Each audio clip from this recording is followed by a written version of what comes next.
हरे कृष्णा। बहुत बहुत स्वागत आप सभी का भागवत गीता अध्ययन सत्र में। हम कंटिन्यू करें भागवत गीता की स्टडी हमारी। वैराग्य विद्या निज भक्ति योगा शिक्षार्थमेव पुरुष पुराण श्री कृष्ण चैतन्य शरीर धारी कृपा बुद्धि प्रपद्ये। मूकं करोति वाचालं पङ्गुं लङ्घयते गिरिं यत्कृपातमहं वन्दे श्रीगुरुदीनतारणम्। वाञ्छाकल्पतरुभ्यश्च कृपा सिन्धुभ्यैव च पतितानां पावनेभ्यो वैष्णवेभ्यो नमो नमः। जय श्री कृष्ण चैतन्य प्रभु नित्यानंद श्री अद्वैत गदाधर श्रीवासादि गौर भक्तवृंद। हरे कृष्ण कृष्ण कृष्ण हरे हरे हरे राम राम राम हरे हरे। हरे कृष्ण। बहुत बहुत स्वागत फिर से आप सभी का भागवत गीता अध्ययन सत्र में। हम कंटिन्यू करते हैं। आज शायद 64 तक कल पढ़े थे ना। आज 65वां। तो मैं स्क्रीन शेयर करता हूँ। ये है 64। हाँ, ये कल पढ़े थे ना।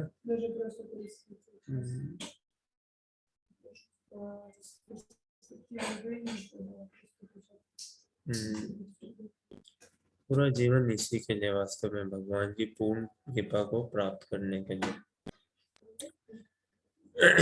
कैसे हम अपने आप को ढालें और कैसे अपने प्रार्थना बनाए कि एक भगवत कृपा से, एक भगवान की कृपा तो है, लेकिन जो हृदय की कृपा है भगवान की, जो अंतरंगा, जो भाव वाली कृपा है, जो स्वयं की निज की कृपा है भगवान की, जो करुणामय प्रेम में कृपा है, वही पूर्ण कृपा है भगवान की। पूर्ण से मतलब क्या? कंप्लीट ना, जिससे हमारे कंप्लीट समाधान मिल जाए, इससे हम कंप्लीट समाधान में रहे हमेशा के लिए। वो कृपा चाहिए भगवान की। और कंप्लीट समाधान से ये नहीं कि हाँ भाई ऐसी कृपा कर दे भगवान की हमेशा घर के आगे गाड़ी रहे और काम वाली बाई भी आती रहे, राशन पानी भी ठीक रहे, स्वास्थ्य भी ठीक रहे। ये नहीं, ये तो भगवान को यूज करने वाली बात है। हम भगवान को यूज नहीं करना चाहते, हम भगवान के यूज के लिए आना चाहते हैं। हाँ, इसमें अंतर है कि नहीं है? भगवान को यूज करना और भगवान के यूज में आना, क्या अंतर है इसमें बताओ?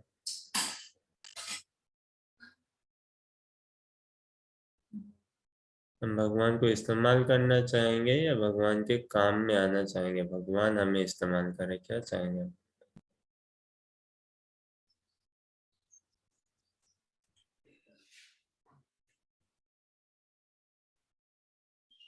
यूज करना is demanding and use में आना is like serving।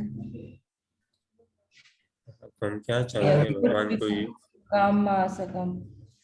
भगवान को यूज करना चाहेंगे या भगवान के यूज में आना चाहेंगे? यूज में आना।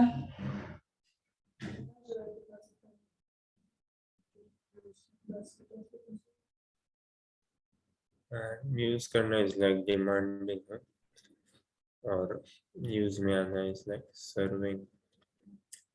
इससे भगवान को कोई हमारी सेवा की जरूरत भी नहीं है। कृष्ण सर्व सामर्थ्य। कृष्ण को हम किसी की ऐसी सेवा की जरूरत नहीं है। सर्व सामर्थ्य, वो आप तक काम, आप तो राम है। आप तक काम मतलब अपने आप में पूर्ण रूप से संतुष्ट है। आप तो राम मतलब अपने आप में निज में पूर्ण आनंद पाते हैं भगवान। और अगर कुछ करना भी हो भगवान को तो हमारे हमारी भगवान को कोई जरूरत नहीं है। एकदम भी नहीं। लेकिन हमें भगवान की पूरी जरूरत है। बिना भगवान की कृपा के हम कुछ नहीं कर सकते, कुछ भी नहीं कर सकते। भौतिक को, आध्यात्मिक को, जो भी को, बिना भगवान की कृपा के कुछ नहीं हो सकता हमारा।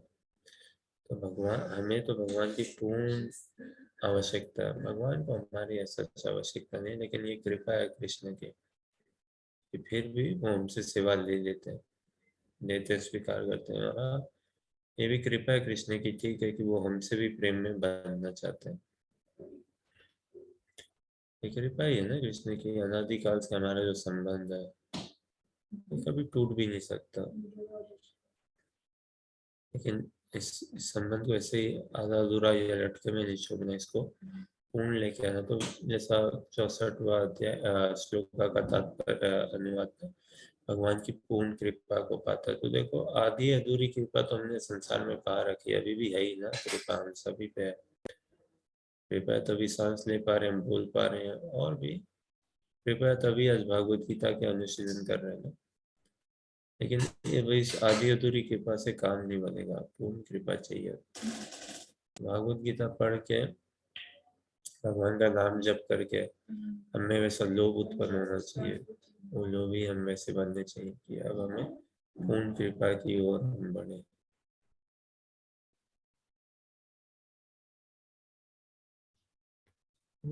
और कंप्लीट कृपा देखो, भगवान की कृपा तो अनंत है। ऐसा हुआ ही नहीं कि भगवान की कृपा, हाँ भाई इतनी कृपा है कृष्ण की और this is the maximum limit या ये फाइनल। भगवान कृष्ण, हरि अनंत, हरि की कृपा अनंत, हरि की गुणगान सब कुछ कीर्ति अनंत है। भगवान की कृपा अनंत है, लेकिन हम बद्ध जीवों के लिए थोड़ी सी प्रेम में कृपा अगर भगवान की हो जाए हम पे, मतलब क्या, शुद्ध भक्त हमारे जीवन में आगमन हो जाए और हम उनकी सेवा में जुड़ सके, अपने आप को हम भगवान की कृपा से शरणागत कर सके, और एक एक मत होके, एक मत, एक निष्ठ, एक भाव से कृष्ण की सेवा में जुड़ सके, ये हमारे लिए पूर्ण कृपा है। ये पूर्ण कृपा हो जाएगी हमारे लिए। भगवान को तो क्या, एक छोटा सा ही थोड़ी सी कृपा कर दे और यही हमारे लिए ये पूरी पूर्ण कृपा हो जाएगी। और इसी कृपा को पाना, तभी जाके हम भी पूर्ण होंगे, पूर्णता होगा हमारा जीवन का सर्कल का ये घेरा पूरा कब होगा, जब यही कृपा जब हमारे जीवन में आए। और जब तक अगर ये कृपा नहीं आती है तो फिर हमारा जीवन का जो घेरा है सर्कल, वो पूरा नहीं होगा, वो आधा है, वो खुला ही रहेगा, एक गैप रहेगा ही रहेगा, गैप रहेगा ही रहेगा। और वो गैप रहेगा तो लीकेज माया एंटर करेगी करेगी। लेकिन भगवान की पूर्ण कृपा को पाएंगे तो वो गैप नहीं रहेगा और हम पूर्णता को पा जाएंगे। तो हाँ, बात बढ़िया अनुजा के, कि भगवान को यूज करना, भगवान से डिमांड करना और भगवान के यूज में आना, है ना, ये भगवान की सेवा करने के लिए। क्या कहते हो नेहा, भगवान को यूज करना चाहोगे या भगवान के यूज आना चाहोगे? पता नहीं। सोचो थोड़ा, भगवान को यूज करना चाहोगे या भगवान के यूज आना चाहोगे? भगवान से काम निकलवाना चाहोगे या भगवान के काम आना चाहोगे? भगवान के काम आना चाहेंगे। भगवान के काम ही आना चाहेंगे, लेकिन भगवान के काम कैसे आ सकते हैं?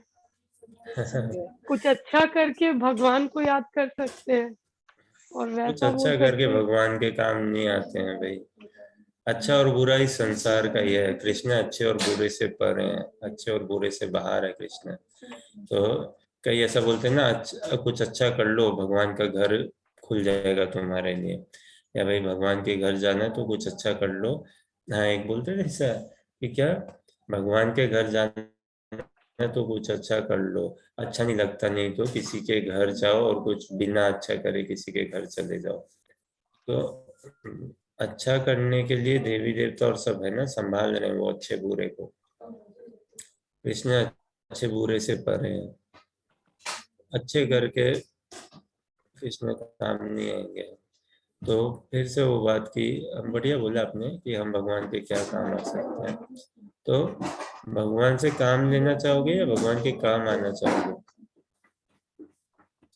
क्या कह रहे थे आप सुशीला माता जी? भगवान के काम आना चाहेंगे।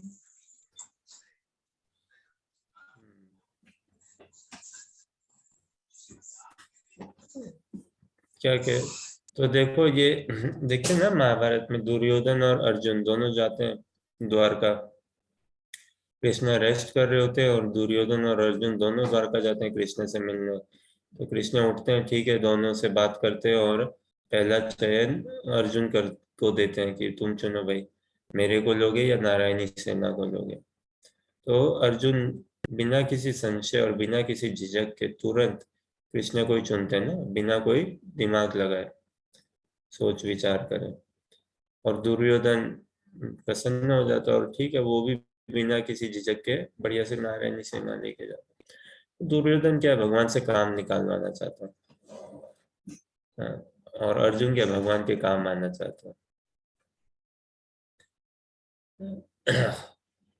जीवन में हम संसार में देखते हैं ना, किसी व्यक्ति के हम काम आ जाएं तो व्यक्ति कितना आभार व्यक्त करता है। और हाँ, हमें भी बढ़िया लगता है कि हाँ चलो ठीक है, हम किसी के काम आए, किसी असहाय व्यक्ति के हम सहायता कर पाए।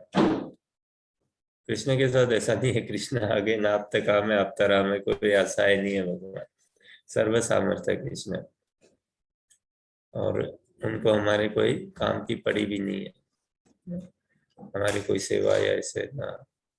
पूर्ण रूप से भगवान तो एकदम संतुष्ट है और संतुष्ट के आनंद भोग रहे हैं। लेकिन हमारा पूर्ण कल्याण हो जाएगा अगर हम भगवान के काम आ सके। तो नया क्या प्रश्न था तुम्हारा? प्रश्न तो नहीं, बट क्या कह रहे थे तुम? और बाकी क्या कहेंगे, भगवान के काम आना बढ़िया है या भगवान से काम निकलवाना बढ़िया है?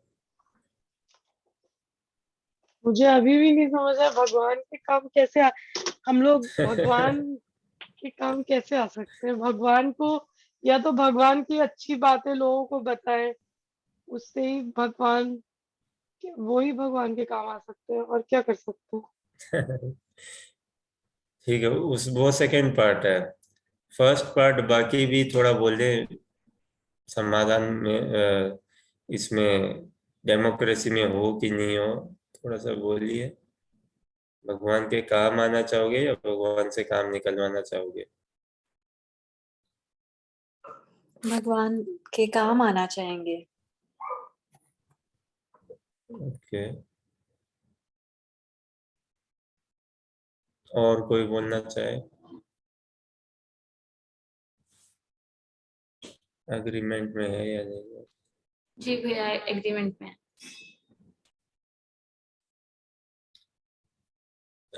बढ़िया, प्राय सभी एग्रीमेंट में है, भगवान के काम ही आना चाहेंगे। हाँ, भगवान से काम नहीं निकलवाना चाहेंगे। लेकिन अभी हमारी स्थिति थोड़ी उल्टी है, हम भगवान से काम ही निकलवा रहे हैं या निकलवाना चाहते हैं, या नहीं भी निकलवा रहे तो भी इतने डायरेक्ट संबंध में नहीं है। ये तो समझो पार्ट 1। पार्ट 2, भगवान के काम कैसे आए ये प्रश्न ना। दूसरा, पहले तो एक बार काम आना चाहे, हाँ ठीक है, आप कैसे काम आए ये बात है ना। तो भगवान के कैसे काम आए, तो भगवान क्या चाहते हैं वो ही समझ के पता चलेगा कि कैसे हम काम में आ सकते हैं भगवान के लिए। तो कृष्ण बताएंगे ना भागवत गीता में और क्या चाहते हैं हमसे। अब ये सब भी भगवान चाह ही रहे हैं ना हमसे कि मन और इंद्रियों पे संयम हो, ये चाह ही रहे हैं कृष्ण हमसे। संतु संभाव में रहो, योग कर्मसु कौशलम, भोग और ऐश्वर्य में इतना लिप्त ना करो अपने आप को, इत्यादि। ये सब भगवान चाह ही रहे हैं हमसे। और यही सब अगर हम कर ले तो हम भगवान के काम आ रहे हैं ना, फिर हम भगवान के काम आ रहे हैं। भगवान को जैसा चाहिए वैसा फिर हम बने। और हाँ, भगवान ने क्या कहा है, श्री भगवान ने क्या कहा है, उसका सबसे पहले तो हम श्रवण करें, हम खुद सुने समझे जाने, अपने चित्त में उतारें और फिर उसी को अपने जीवन में डालें। और साथ ही साथ ऐसा नहीं है ढालने के बाद किसी को बताना, पहले खुद हम करें ना, साथ ही साथ। इतनी श्रद्धा इतनी हो जानी चाहिए हमारी, थोड़ा भागवत गीता पढ़ के नाम जप करके कि हाँ भाई भागवत गीता दिव्य है। और साथ ही साथ इसका फिर और प्रचार प्रसार में जुड़े। प्रसाद मतलब क्या है, भगवान का प्रचार करना ही सबसे बड़ा प्रसाद है। भगवान के नाम का, रूप का, गुण का, लीला का, माधुर्य का, भगवत नाम रूप गुण लीला माधुर्य ऐश्वर्य, इसका प्रचार प्रसार करना ही सबसे बड़ा प्रसाद है कृष्ण का, कि हम अपने आप को उस योग्य बनाए, उस कृपा की भगवान को आकृष्ट करें, भीख मांगे उस कृपा के लिए कि भगवान हम आपकी महिमा का गुणगान कर सकें। प्रचार मतलब क्या? भगवान की महिमा का गुणगान है, भगवान की कीर्ति का गुणगान, डायरेक्ट कृष्ण की सेवा, खूब से खूब कृष्ण का स्मरण चिंतन गायन, और कैसे लाखों करोड़ों मनुष्य योनि में पीड़ित जीव हैं, कैसे उद्धार हो, कैसे कल्याण हो, यही सर्वश्रेष्ठ कल्याण है। अर्जुन को भी पता नहीं था ना भगवान के काम कैसे हो, तो शरणागत ली ना, सबसे पहले शरणागत लिया, और फिर क्या सुना, भगवान आपके चाहते क्या हो मेरे से, और फिर युद्ध किया ना, टॉलरेट करते हुए। युद्ध के बीच में अभिमन्यु चले थे ना, टॉलरेट किया ना अर्जुन ने, युद्ध करते रहे, मन और इंद्रियों पे संयम रखा ना पूरा, टॉलरेट करते हुए। और देखिए ऐसा नहीं है कि भाई सरेंडर कर दिया तो फिर क्या अब घबराहट नहीं होगी क्या? नहीं, अर्जुन ने जैसे सरेंडर किया और युद्ध भी कर रहे थे, तब भी उनको घबराहट तो हो ही रही थी ना युद्ध करते हुए भी। तभी देखो भीष्म पितामह की ओर मार भी नहीं रहे थे, युद्ध करते हुए भीष्म पितामह की ओर फिर भी नहीं मार रहे थे ना बढ़िया से पूरा। तभी तो भगवान को नीचे उठना उतरना पड़ा, रथ से पहिया उठाया और भागे ना भीष्म पितामह की ओर। तो सरेंडर का ये भाव नहीं है कि हाँ भाई हम परफेक्ट, अब हम हो गए पूरा ना। Surrender is work in progress, work in progress, work in progress में चल रहे हैं, लेकिन ऑन आवर पार्ट फिर उसमें नेग्लिजेंसी नहीं होनी चाहिए, लापरवाही नहीं होनी चाहिए। तो भगवान के काम कैसे हैं? भगवान का नाम जप करिए, ये सर्वश्रेष्ठ भगवान के काम आ रहे हो। भगवान का नाम की महिमा को हम अपने जीवन में इतना महान, इतना ऊंचा स्थान दें, सबसे ऊंचा स्थान दें। भगवान का नाम जप करके उनके काम आ सकते हैं, भगवत वाणी का श्रवण करके उनके काम आ सकते हैं ना। दिव्य कथा, ये दिव्य वाणी है, और जपेंगे सुनेंगे तभी इसका फिर हम प्रसाद का वितरण भी कर पाएंगे। ये प्रसाद है ना, भगवान का नाम जप करना, कृपा हम पे, भगवान की महिमा का गुणगान श्रवण कीर्तन करना, ये कृपा है हम पे। इसका वितरण कैसे होगा अगर हम खुद ही इसको नहीं, वितरण मतलब क्या? डिस्ट्रीब्यूशन। डिस्ट्रीब्यूशन। डिस्ट्रीब्यूशन के लिए सबसे पहले आदमी कोई समझो एजेंसी और लेता है ना, वो डिस्ट्रीब्यूट करता है, लेकिन डिस्ट्रीब्यूटर के डिस्ट्रीब्यूट करने के लिए सबसे पहले उसके पास माल होना चाहिए ना, वरना क्या डिस्ट्रीब्यूट करेगा? तो इसीलिए हमें हमें भी क्या प्योरिटी, प्योरिटी रखनी चाहिए हमें अपने आप में। भगवान का नाम जप करें प्योरिटी से, जितनी भी प्योरिटी हो, और है नहीं हमें प्योरिटी, लेकिन जपेंगे तो आएगी प्योरिटी। नाम जप करें, भागवत गीता भागवतम का अनुशीलन करें, भक्तों के संग में सेवा करें भगवान की, तो ये भगवान के काम आना है। और फिर आगे और लेंगे ना भगवान इस हिसाब से। भगवान का इस सृष्टि बनाई है, कुछ ना कुछ प्रयोजन होगा ना। प्रयोजन मतलब अरेंजमेंट। हाँ, अरेंजमेंट, उद्देश्य, पर्पस, कारण, रीजन, अरेंजमेंट, क्या विचार, क्या धारणा।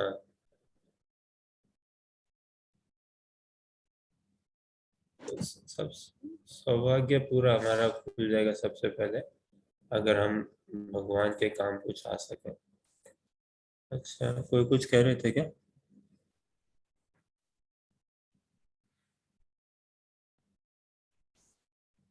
तो हम वास्तव में हम बद्ध जीव हैं, और भगवान को कोई हमारे काम की पड़ी नहीं है, लेकिन फिर भी ये कृपा उनकी कि वो हमसे भी कुछ ना कुछ सेवा ले सकते हैं, लेते हैं,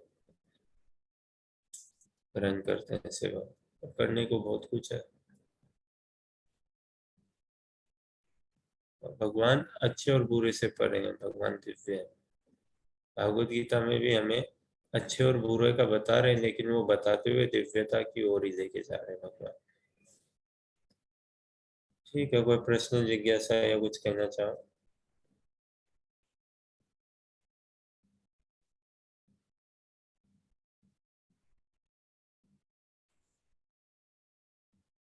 ओके, अच्छा, स्क्रीन में ये कल पढ़े थे, 65 से आज शुरू करते हैं। प्रसाद सर्व दुःखानां हानिरस्योपजायते प्रसन्नचेतसो याशु बुद्धिपर्यवतिष्ठते।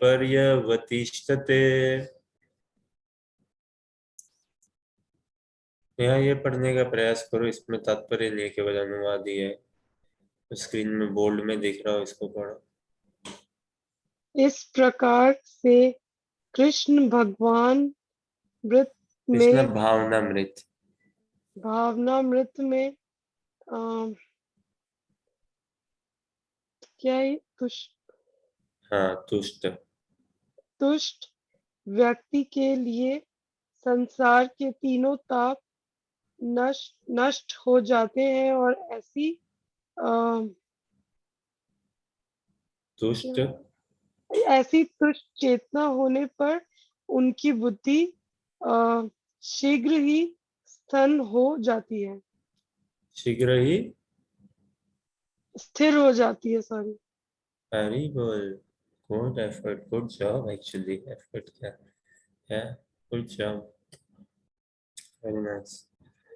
सो इस प्रकार से कृष्णा भावनामृत में तुष्ट व्यक्ति, तुष्ट मतलब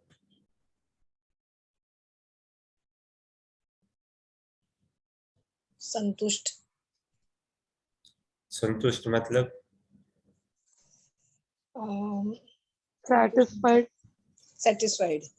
यही ना, तुष्ट मतलब सेटिस्फाइड, सेटिस्फाइड मतलब तुष्ट है, लेकिन तुष्ट मतलब संतुष्ट, संतुष्ट मतलब सेटिस्फाइड, सेटिस्फाइड मतलब तुष्ट, तुष्ट मतलब संतुष्ट। थोड़ा थोड़ा सा विस्तार करके बताइए। जो Sati- हर सिचुएशन में ना मतलब रहना आ जाए जैसे, और कंप्लेन ना करे। भौतिक साधनों से विरक्ति होती रहे, वैसे वैसे संतुष्ट, कृष्ण की सेवा में संतुष्ट रहे। बढ़िया। हाँ, अनुजा। जिन्हें कुछ लैकिंग या कुछ मिसिंग होने लगा है इन ऑल सर्कमस्टांस, जिन वो भाव को नहीं कि समथिंग इज मिसिंग और I am hankering for something. बढ़िया। और क्या कहना चाहोगे नेहा, अनुराधा, एनी थॉट्स?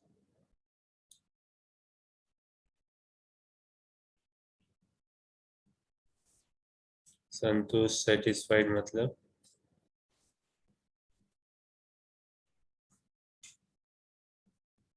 संभाव से। Someone, हाँ, बोलो। someone who is content in situation, whatever situation. हाँ, ठीक है। अब ये ना, ये कंटेंट, सेटिस्फाइड, ये तो एक प्रकार से पर्यायवाची हो गए ना। संतुष्ट, तुष्ट, पर्यायवाची, ठीक है। सेटिस्फाइड मतलब कंटेंट, कंटेंट मतलब सेटिस्फाइड। बट हाँ, थोड़ा सा जो हम खुद समझ सके, और पता है, हम सभी को पता है।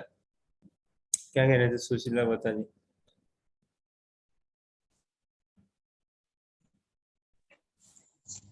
वही भौतिक साधनों से थोड़ी सी विरक्ति होती रहे तो उससे संतुष्ट, भगवान की हर सेवा में संतुष्ट रहे मन।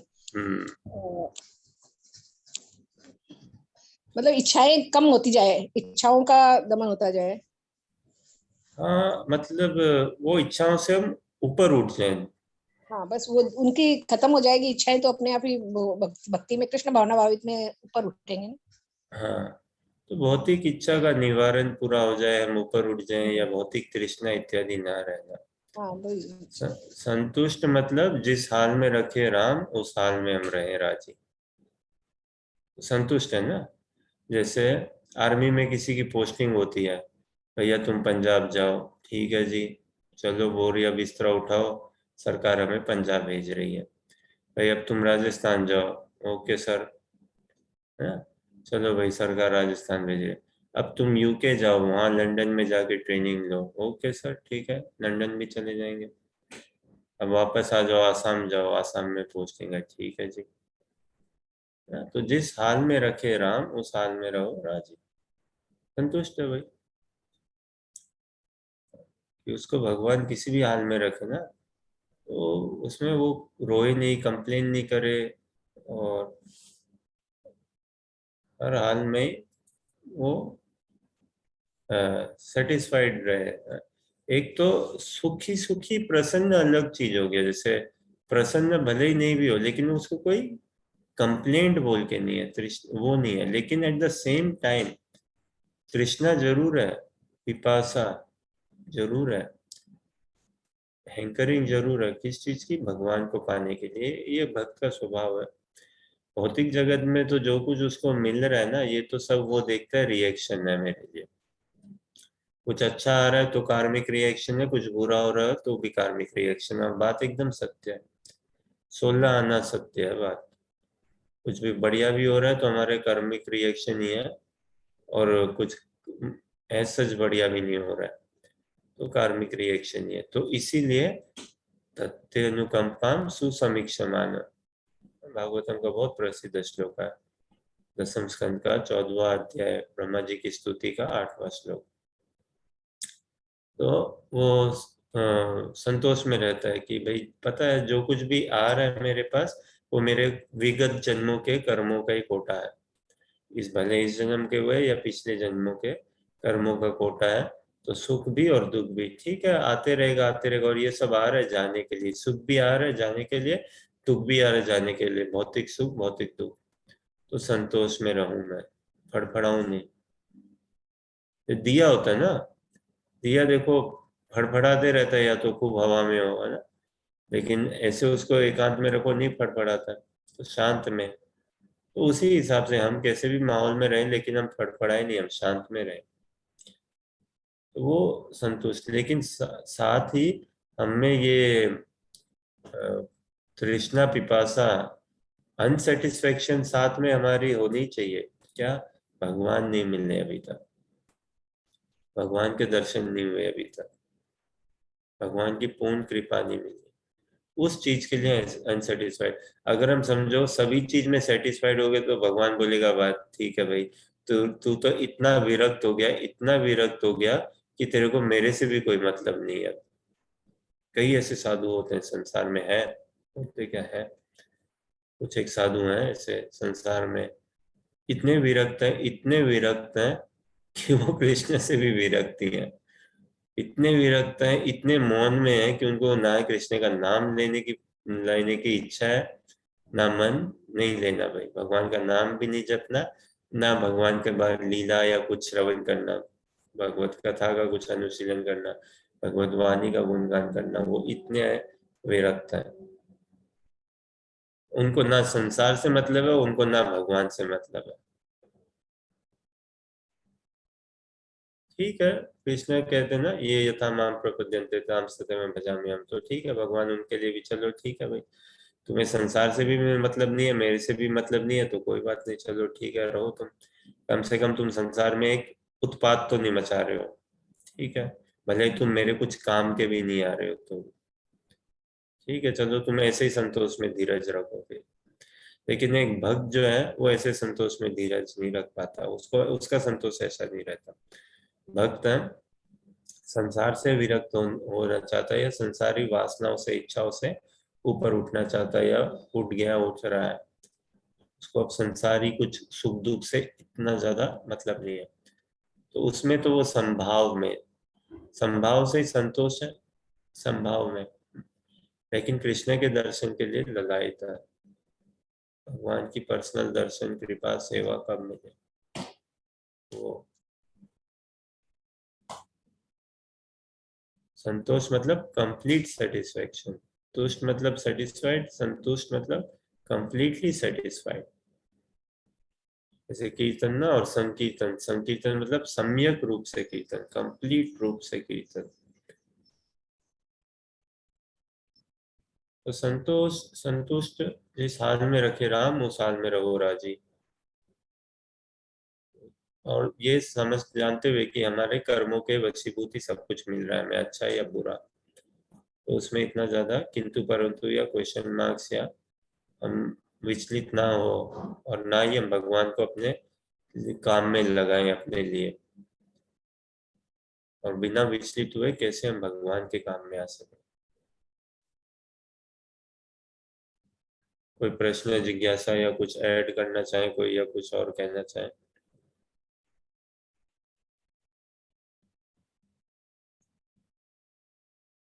नेहा कुछ कह रहे थे क्या?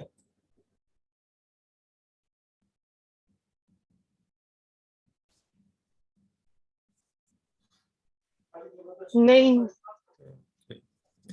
इस प्रकार से कृष्णा भावनामृत में तुष्ट व्यक्ति, भगवान को बहुत अच्छा लगता है ना जब वो व्यक्ति को इतना परेशान नहीं करता कृष्ण को, और ना ही औरों को सताता है।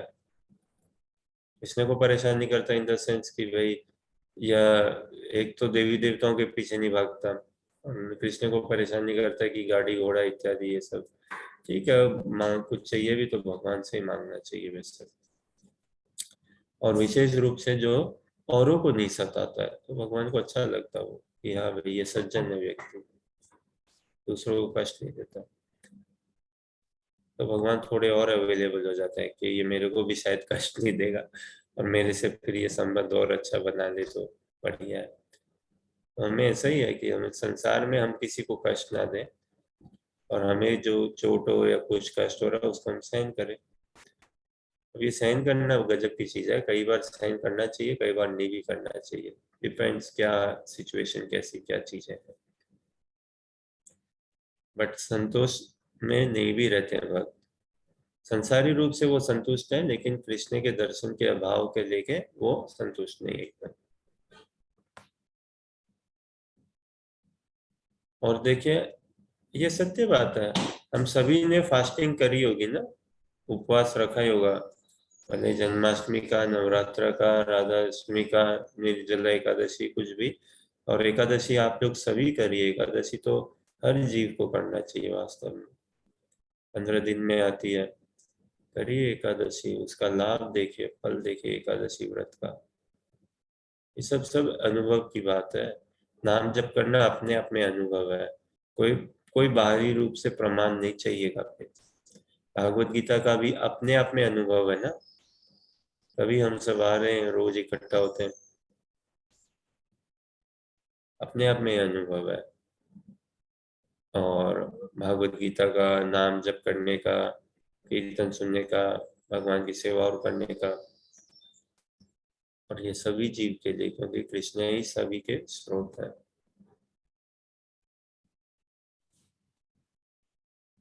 ठीक है, तो अगला श्लोक देखेंगे।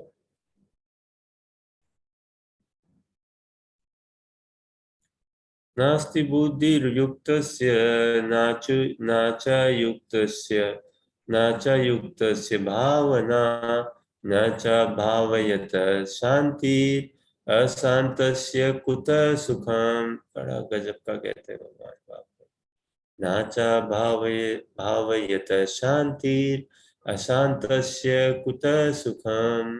अशांतस्य कुतः सुखम, अशांत से मतलब जो अशांत जीव है, सुख कहाँ पे उसके लिए, हाँ सुख उसके लिए नहीं है। तो सुधा माता जी आप अनुवाद पढ़ पाओगे क्या? जो कृष्ण भावनामृत में परमेश्वर से संबंधित नहीं है, उसकी न तो बुद्धि दिव्य होती है और न ही मन स्थिर होता है, जिसके बिना शांति की कोई संभावना नहीं है। शांति के बिना सुख हो भी कैसे सकता है।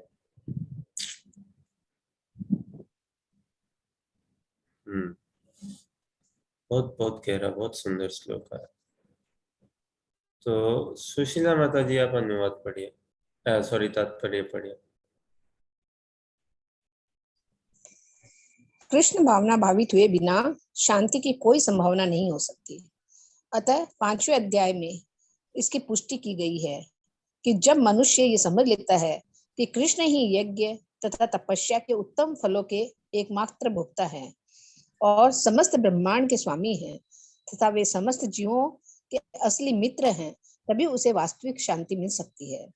अतः यदि कोई कृष्ण भावना भरित नहीं है तो उसके मन का कोई अंतिम लक्ष्य नहीं हो सकता। मन की चंचलता का एकमात्र कारण अंतिम लक्ष्य का अभाव है। जब मनुष्य को यह पता चल जाता है कि कृष्ण ही भोक्ता, स्वामी तथा सबके मित्र हैं, तो स्थिर चित्त होकर शांति का अनुभव किया जा सकता है। अतएव इसके ऊपर वाली लाइन को 2-3 बार पढ़िए। मन की चंचलता, मन की चंचलता का एकमात्र कारण अंतिम लक्ष्य का अभाव है। जब मनुष्य को यह पता चल जाता है कि कृष्ण ही भोक्ता, स्वामी तथा सबके मित्र हैं, तो स्थिर चित्त होकर शांति का अनुभव किया जा सकता है। अतएव जो कृष्ण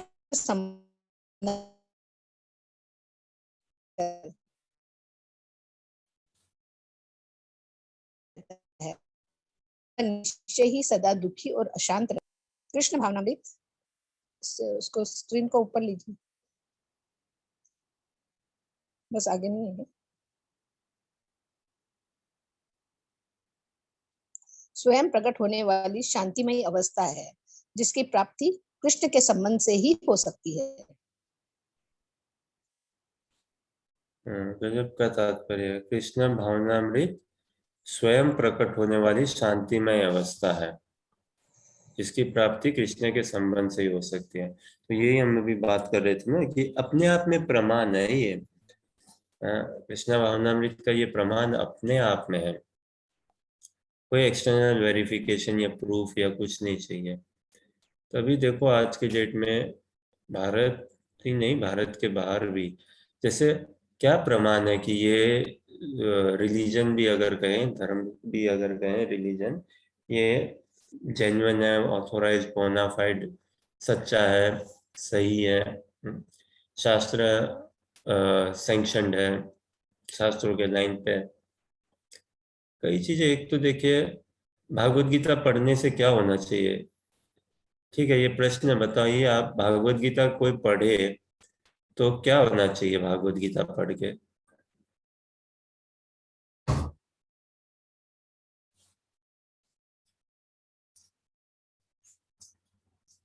माइंड पीसफुल रहना चाहिए। ठीक है, बढ़िया बात। और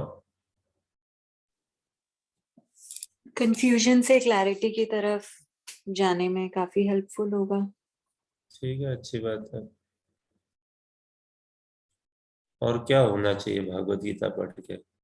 हम पढ़े भागवत गीता, अभी हम पढ़ ही रहे हैं ना, तो हमारा माइंड पीसफुल होना चाहिए, हो रहा होगा। कंफ्यूजन से क्लैरिटी की ओर हम जाएं। और क्या?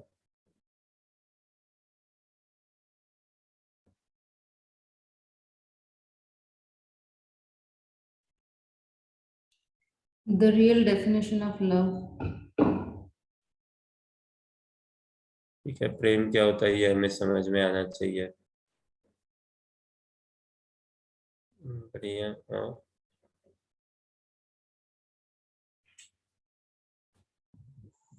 भगवान के मुख से निकली हुई है, इसलिए कोई भी संशय हो तो उसमें सारा निवारण मिल जाता है। तो भागवत गीता पढ़ने से जीवन में कोई संशय नहीं रहना चाहिए, हमारे सबरे संशय का निवारण हो जाएगा। बहुत ही अच्छी श्रद्धा, ये तो उच्च कोटि की श्रद्धा है एकदम। और प्रश्न यही है, भागवत गीता से पढ़ने से क्या होना चाहिए?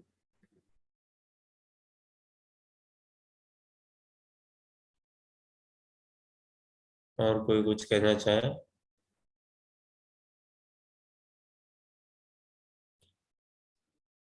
At first, तो it teaches us how to be human, how to live like human. ठीक है, भागवत गीता पढ़ने से हम पहले मनुष्य स्तर पे आ सकते हैं।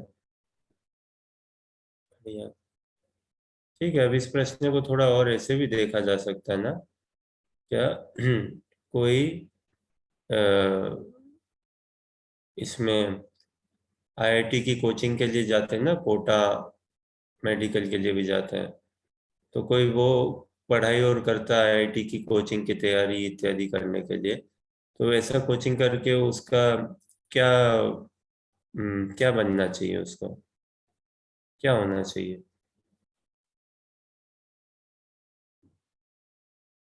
डॉक्टर बनने के लिए बायोलॉजी या उसकी पढ़ाई होती है ना ज़्यादा, और इंजीनियरिंग में ज़्यादा फिजिक्स केमिस्ट्री और की पढ़ाई होती है। तो क्या होना चाहिए, कोई कोचिंग और जाता है पढ़ के?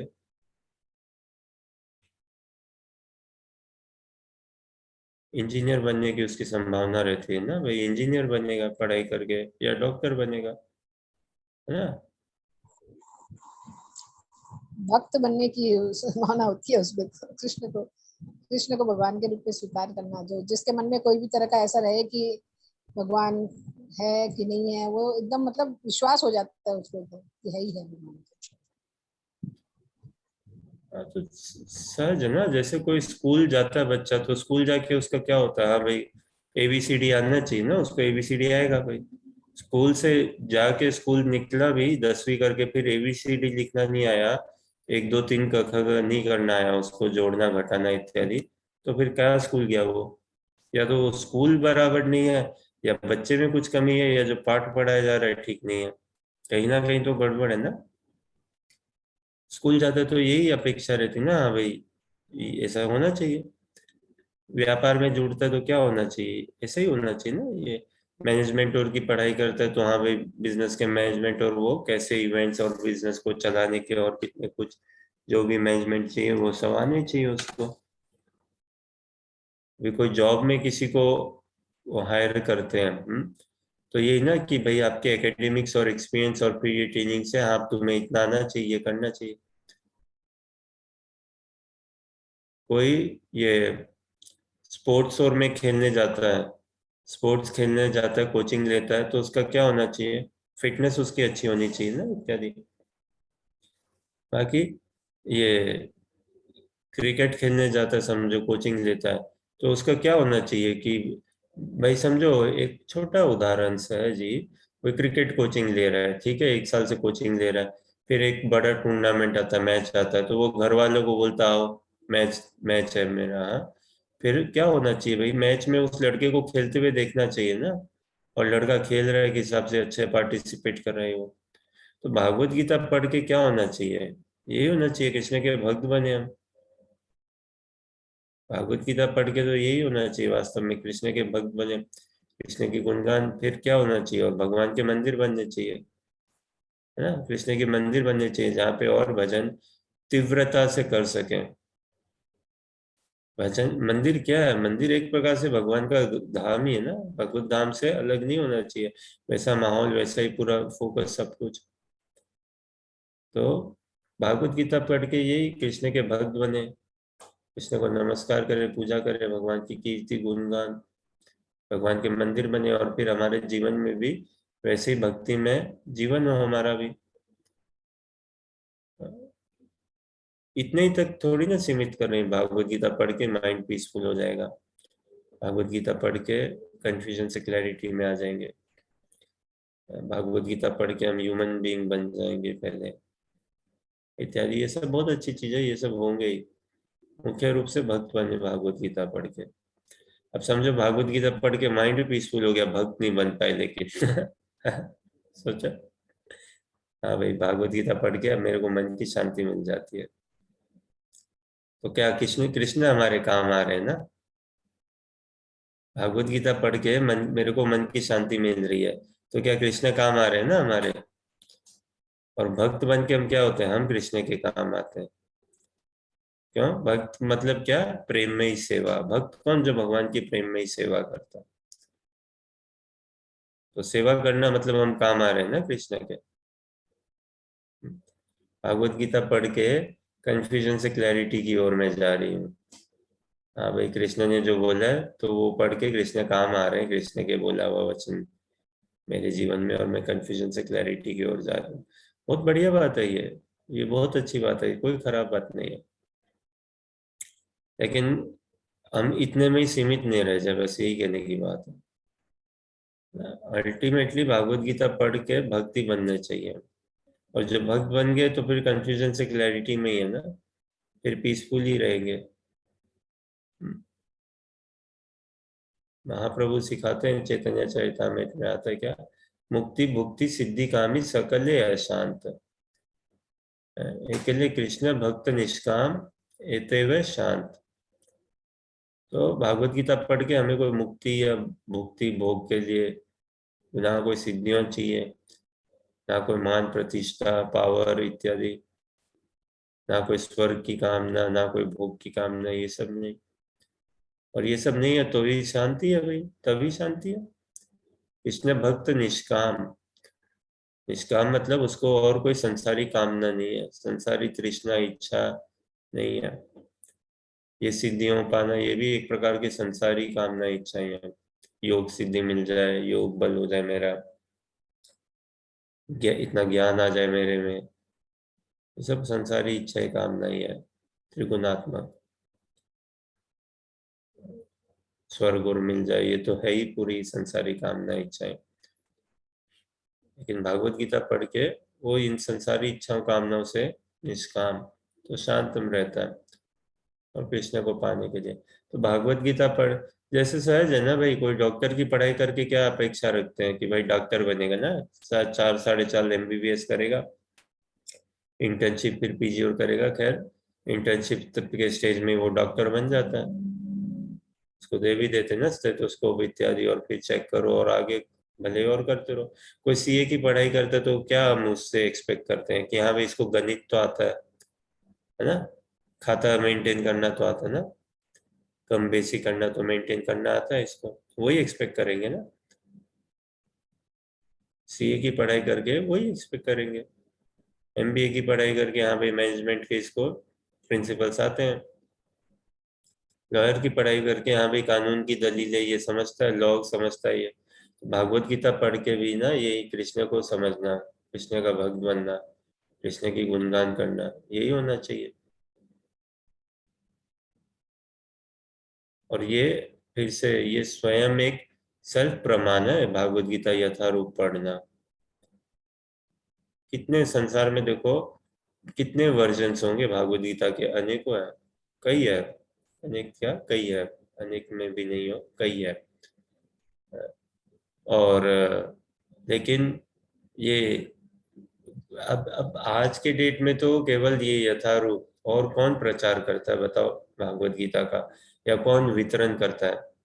कहने को तो सभी भारत में कौन घर परिवार में बोलेंगे नहीं भाई भागवत गीता के प्रति कुछ, कोई नहीं बोलेगा, कुछ अशुभ में या कोई खंडन या उस हिसाब से। लेकिन वितरण बांटना कितने बांटते हैं?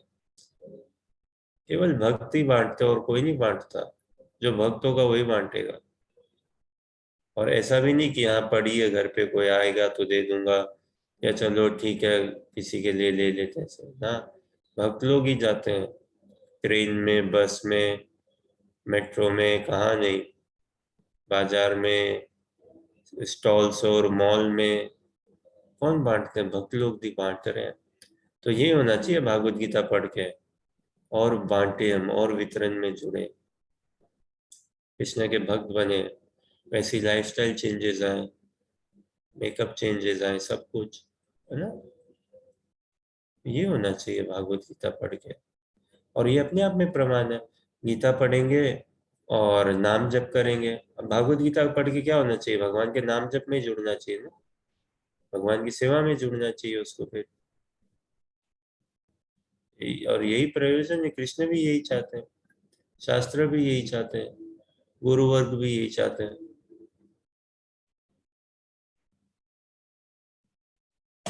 और अपने आप में प्रमाण है, नाम जप करेंगे तो कोई एक्सटर्नल प्रूफ नहीं चाहिए, भागवत गीता का अनुशीलन करेंगे कोई एक्सटर्नल प्रूफ नहीं चाहिए, किसी की स्टैंपिंग नहीं चाहिए, परमिशन या स्टैंपिंग या ऑथोराइजेशन।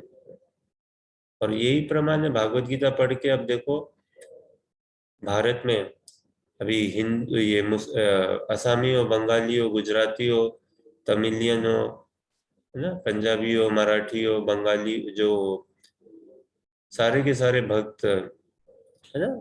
आप जाओ मायापुर जाओ, क्या है सुंदर माहौल है, वृंदावन जाओ कितना सुंदर माहौल है। मायापुर में आप देखो असमी मिलेंगे, बंगाली मिलेंगे, गुजराती मिलेंगे, पंजाबी मिलेंगे, मराठी मिलेंगे, तेलुगु, तमिल सब मिलेंगे आपको। और भक्ति वहां देखिए मायापुर में मंदिर में छत के नीचे कैसे करते हैं भक्ति। धर्म का काम ही है ना जोड़ना। तो भगवान के वचन से सब जुड़े हुए हैं ना, असमी, बंगाली, गुजराती, बिहारी सभी। और केवल यही नहीं, भारत ही नहीं, भारत के बाहर देखो, भारत के बाहर यूरोप में सबसे ज्यादा भक्त कहाँ पे, मंदिर कहाँ पे, रशिया और यूक्रेन में एक्चुअली, जहाँ पे ये दो देश आपस में लड़ रहे हैं ना कुत्तों जैसे और कैसे। लेकिन इन्हीं देशों में आप देखो सबसे ज्यादा भक्त है और कोई मनमुटाव नहीं है। खैर कोई सामान्य हो सकता है, सामान्य व्यक्ति में भी रशिया यूक्रेन में उनमें आपसी मनमुटाव ना हो, लेकिन भक्तों में कोई मनमुटाव नहीं है। तो भागवत गीता पढ़ के ही सब भक्त बने ना, विदेश में, लंदन में, अमेरिका में, यही होना चाहिए भागवत गीता पढ़ के। यूरोप में सभी जगह भक्त हैं। और कहाँ से, ये यथारूप भागवत गीता के, यही यथारूप भागवत गीता के ही वितरण से, इसी के प्रचार प्रचार से, प्रसार से। और यथारूप मतलब एज इट इज, बिना कोई एडल्टरेशन, बिना कोई चेंजेस के। प्रभुपाद को कई जगह पूछा ना रिपोर्टर्स या भक्तों ने, शिष्यों ने, कि प्रभुपाद ये तो आपकी क्वालिटी है, आपने ये बढ़िया किया, आपने ये बढ़िया, कई प्रशंसा करी और करनी चाहिए खूब से खूब। लेकिन प्रभुपाद प्राय सब जगह यही कहते थे क्या, कि ये मैंने कुछ नहीं किया जी, मेरे गुरु महाराज की कृपा है, मेरे गुरु महाराज ने इन शिष्यों को भेजा है मेरे की सहायता के लिए, मैंने कुछ नहीं किया जी, ये तो मेरे सारे शिष्य कर रहे हैं, मैंने कुछ नहीं किया जी, कृष्ण की कृपा है, कृष्ण की कृपा से सब होगा। लेकिन एक जगह प्रभुपाद ने कई जगह ऐसा भी कहा, हाँ एक चीज मैंने जरूर करी है, मैंने इसमें अपना मत नहीं डाला। भागवत गीता, भागवतम के कृष्णा भावनामृत की पूरे जो प्रभुपाद ने हमें दिया, सिखाया, समझाया, उसमें प्रभुपाद खुद ही कहते हैं ना कि एक अगर कुछ मैंने बढ़िया किया तो यही किया कि मैंने इसमें अपने मत नहीं डाला, कुछ भी जो गुरु परंपरा से चला रहा है वही का वो दिया। और यही कृष्ण हमसे चाहते हैं, हम भी कृष्ण के ऐसे ही काम आए। तो यही प्रार्थना करें कृष्ण से हम भी, कि कृष्ण जो आप क्या चाहते हो हमसे, कृपा करके वो रिवील करें और वो हमसे करवाएं। आप ही करवाओगे, करवाओगे भी आप ही। तो ये गजब के काम है ना प्रभुपाद का, तो उन्होंने कहीं कुछ बदला नहीं। तभी देखो कितने, कम से कम 100 वर्जन या ज्यादा ही हो भागवत गीता के, ज्यादा ही actually, by different different authors, film stars, politicians, so many others written commentary on Bhagavad Gita. लेकिन क्या खुद में भक्त नहीं बन पाए, दूसरों को क्या बनाएंगे लोग। भागवत गीता पढ़ के यही होना चाहिए ना, और इसका वितरण होना चाहिए भगवान के संदेश का, भगवान के नाम रूप गुण लीला का, और भक्त बने, हम भी भक्त बने।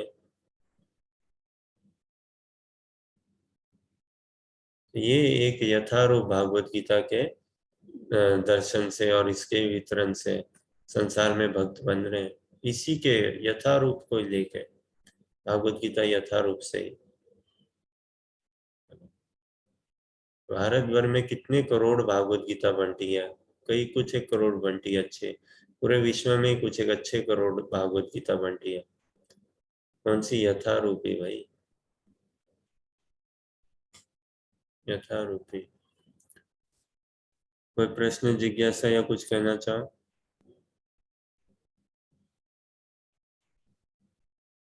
यथारूप मतलब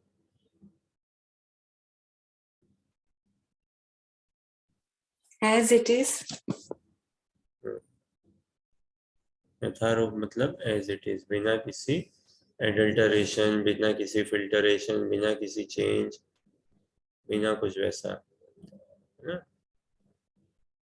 तो भागवत गीता के इस अनुशीलन में देखो, ग्रामर कहीं पे गड़बड़ मिल भी जाए, ग्रामेटिकली ये व्याकरण कहीं ऊंचा नीचा मिल भी जाए कि ये व्याकरण ठीक नहीं है, या व्याकरण की नीति के अंतर्गत ये ठीक नहीं बैठता, लेकिन संदेश कहीं पे ऐसा नहीं मिलेगा, संदेश यथारूप है। एज इट इज, जो कृष्ण ने कहा वो एज इट इज संदेश। और चीजें ना एज इट इज ही हो तो ही बढ़िया लगता है, चीजें एज इट इज ही अच्छी लगती है, जो यथा रूप से है तभी बढ़िया लगती है, वही सही है। और हम भी एज इट इज भक्ति है भगवान के, लेकिन अभी हम में दोगलापंथी है ना, डुप्लीसिटी है। अभी कुछ हमारा कुछ कृष्ण का, कुछ हमारा। अभी ये बोलते हैं ना मी टाइम माई टाइम, वो हम में थोड़ा ज्यादा है। लेकिन भक्त कौन है? वो एज इट इज तो कृष्ण का ही है एकदम। और भक्त को सिंपल ही होना चाहिए भाई, भक्त मतलब सिंपल ही है, सरल कोमल है ना, स्वच्छ निर्मल।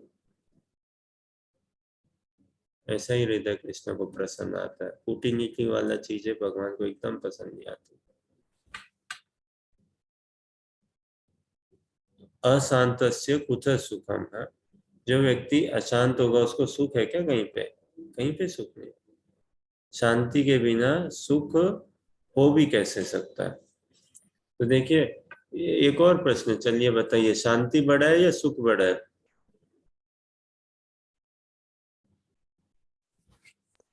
शांति। ओके, तो नेहा, गिवन अ चॉइस, क्या चाहोगी? शांति चाहोगी या सुख चाहोगी? शांति। ठीक है। बाकी अनुजा, दीक्षा, हर्षा, और क्या कहना चाहोगे? अनुराधा, शांति चाहोगे या सुख चाहोगे? इन दोनों में से एक चयन। शांति। भैया शांति होगी तो सुख तो अपने आप ही आ जाएगा। हाँ राइट।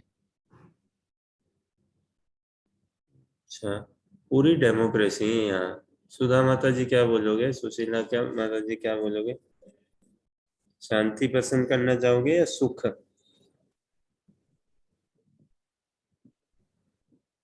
सुख का करना। सुशीला माता जी क्या बोलोगे? शांति बोलेंगे, शांति होती है, शांति सबसे ज्यादा अच्छी है। तो शांति चाहेंगे या सुख चाहेंगे? हम दोनों में से एक शांति है। ठीक है भाई, अब सब तो शांत कर रही हो मेरे को। हाँ, सुख बोल। एक हमारी हाँ सुधा माता जी है, सुख कहा इन्होंने। हाँ। आदमी वही बात, कुछ पैसा कमाता है, किस लिए कमाता है? हाँ दीक्षा क्या कह रहे हो? कुछ कह रहे थे दीक्षा? भैया सुख और शांति एक ही रेलगाड़ी के दो डब्बे नहीं है, आगे और पीछे है तो एक ही ट्रेन में। आगे हो पीछे हो ठीक है, लेकिन अंतर है, सुख और शांति में अंतर है, थोड़ा देखते हैं। और देखो अभी सुख या शांति, इनमें से कोई एक चीज मिले तो क्या चाहेंगे? समझो अगर अलग अलग है, जैसे अलग है ना, सुख और शांति अलग अलग है भाई, क्या चाहेंगे आप? भैया अलग अलग तो है, लेकिन मतलब ऐसे है कि सब्स्टिट्यूट नहीं है। अगर सपोज सुख सुख मतलब है तो शांति भी अपने आप ही होगी, और शांति है तो सुख भी अपने आप ही होगा। तो बढ़िया बात, ठीक है, इसको अब देखते हैं। सुख है, मन में सुख, शांति हो तो महसूस हो ही जाता है। ठीक है, इसको देखते हैं। सुख है तो शांति अपने आप ही होगी, और शांति है तो सुख भी अपने आप ही होगा। तो देखते हैं इसको, कि सुख है तो क्या वास्तव में शांति अपने आप उसके इनबिल्ट है क्या, उसके अंदर ही है क्या? हाँ भाई।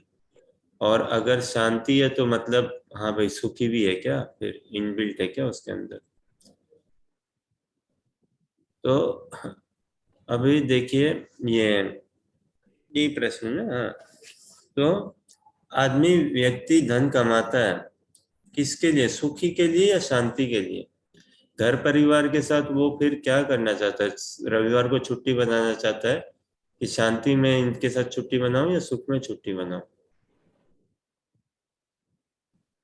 सुख में। सुख समझो, आनंद समझो। सुख में भैया।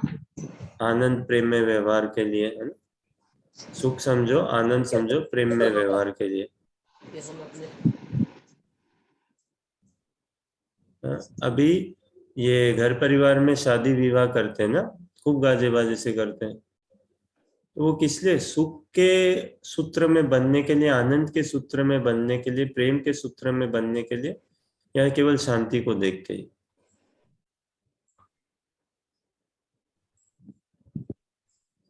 ऐसा कभी हो सकता है ना कि शादी विवाह कुछ हुआ और सब शांतिपूर्ण हो गया, मतलब भाई रसोईया हलवाई भी टाइम पे आ गए, सब कुछ ठीक रहा, राशन पानी की कोई कमी नहीं रही, बिल्स भी पेमेंट सब ठीक हो गई, और ये क्या स्टेज वाला भी आ गया, स्टेज भी सेट हो गया सही से, हाँ? और घर परिवार वाले सब आ गए, ट्रेन की भी ठीक रही, किसी की तबीयत खराब नहीं हुई, तो हाँ भाई सब सब ठीक ठीक ठीक, कुछ बुरा नहीं हुआ और सब ठीक ठीक से हो गया। ये एक चीज। या हम चाहते हैं कि भाई विवाह, शादी विवाह हो, आनंद में हो, मजे में हो, ठीक तो हो ही, लेकिन साथ में मजे में हो भाई। भाई शादी विवाह में माहौल कैसा रहता है, क्या करते हैं? हाँ भाई ठीक शांति के लिए रहते हैं या आनंद में रहते हैं कि नहीं भाई सुख में हम कैसे उस व्यवहार में बंधे, सगे संबंधियों के साथ, अपने घर वालों के साथ।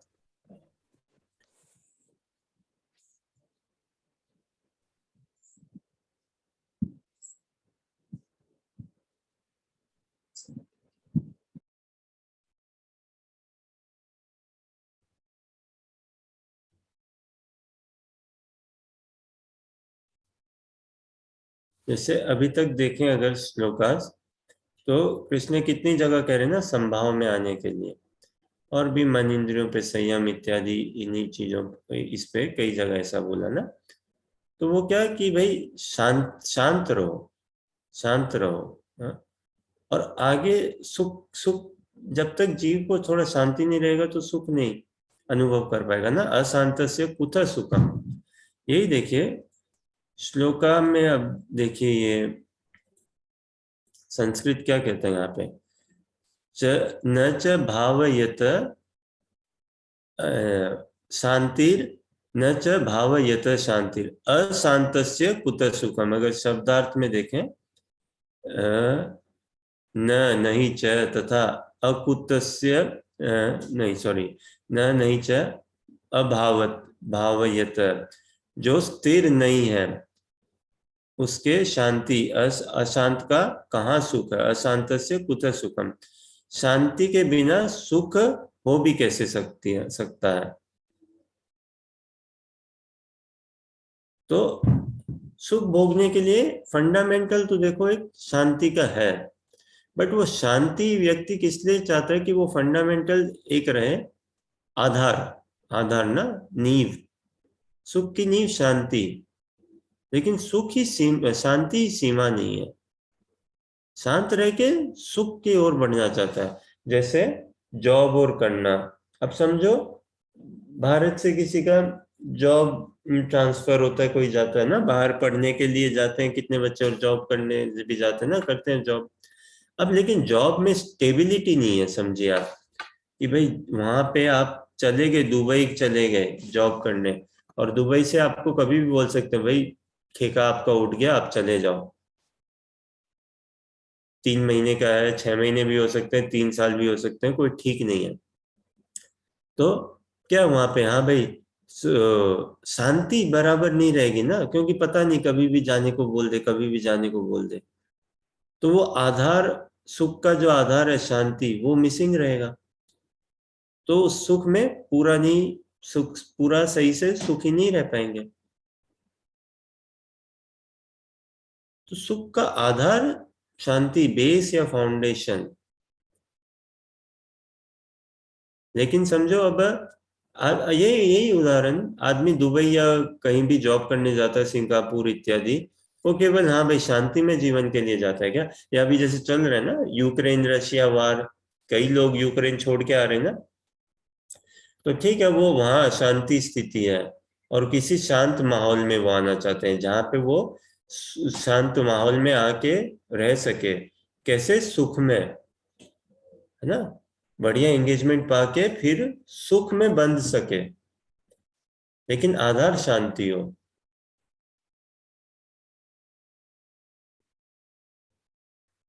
तो सुख में आने के लिए संभाव में आना अति आवश्यक है।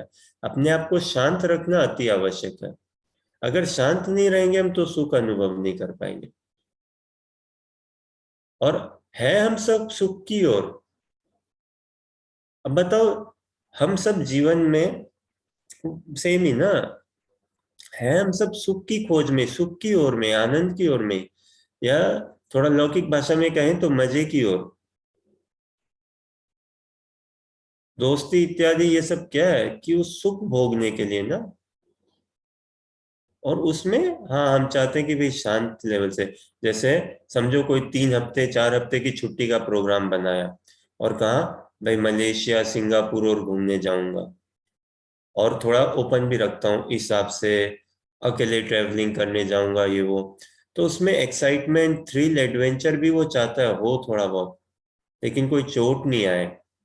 Fine, ultimately excitement, thrill, adventure कुछ ना कुछ हो ऐसा, लेकिन at the end of the day मैं सुख रहूं भाई, कष्ट में ना पहुंच जाऊं उसके कारण।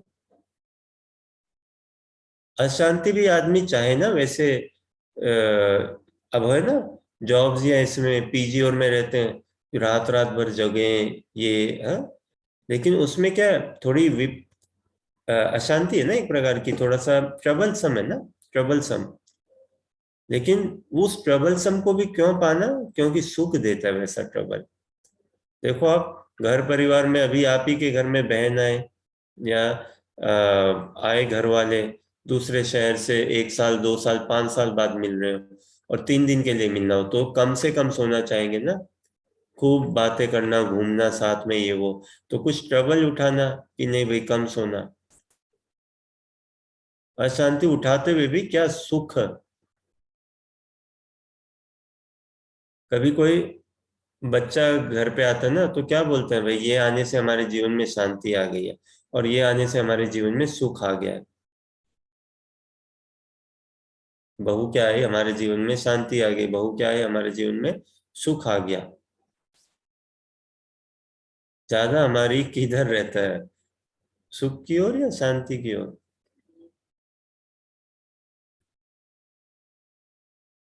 शांति। तो बोलिए। ये सुख की और ही रहता है, लेकिन आई थिंक उसका जो फंडामेंटल ग्राउंड है वो भूल जाते हैं।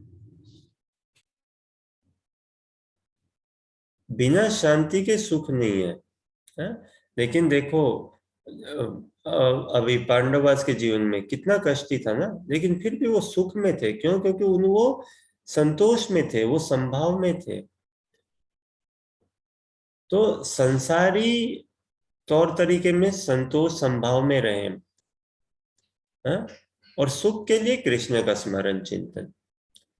पांडवास के जीवन में इतना कष्ट थे, लेकिन वो संतोष संभाव में थे, क्योंकि वो मटेरियली इतना एग्जॉस्टेड थे, मटेरियली उनको परेशानी नहीं थी। बट सुख कहाँ से मिलेगा? वो भगवान से।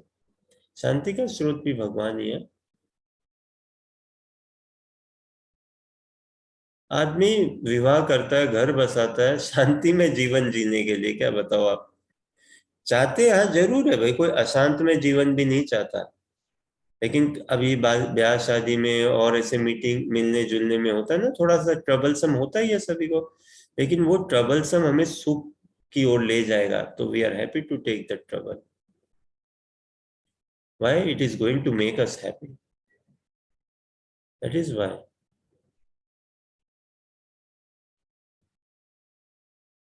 सो हम सब सुख की ओर है, लेकिन उस सुख के लिए आधार एक शांति में आधार बनाए। और संसार में क्या है ना, अब हम इतने सताए सताए फिरते हैं कि भैया छोड़ो, सुख शांति मिल जाए। जैसे समझो किसी व्यक्ति का पैसा फंस गया हो, हाँ, और ब्याज भी फंस गया, तो आदमी क्या बोलता है, अरे ब्याज छोड़ो भाई, मूल ही मिल जाए, है ना। उसी प्रकार समझो कि भाई अरे छोड़ो सुख भैया, एक बार मैं शांत हो जाऊं ना, उतना ही मैं शांति में ही सुखी है, मेरे को शांति में सुख हूँ। ये व्यक्ति कौन बोलता है जो बहुत पीड़ा, कोई रोग में हुआ है, अरे एक बार रोग से छूट जाओ ना, वही सुख हूँ भाई, बाकी भागना दौड़ना छोड़ दो मेरे को, चलने लग जाओ ना, वही सुख है मेरे को, भागने दौड़ने की नहीं पड़ी है। क्योंकि इतना कोई घाव में हो, इतनी पीड़ा में हो, और कलयुग में हम इतने सताए जीव हैं कि भैया प्रॉफिट छोड़ दो भाई, मैं एक बार ब्रेक इवन पॉइंट पे आ जाऊं ना, ना कोई नफा ना कोई नुकसान, उतने में ही ठीक है भाई, घर खर्चे मेरे चलते रहे, मैं उतने में ही अपने आप को उसी में मैं सुखी कर लूंगा, या उतने में मैं सुखी हूँ।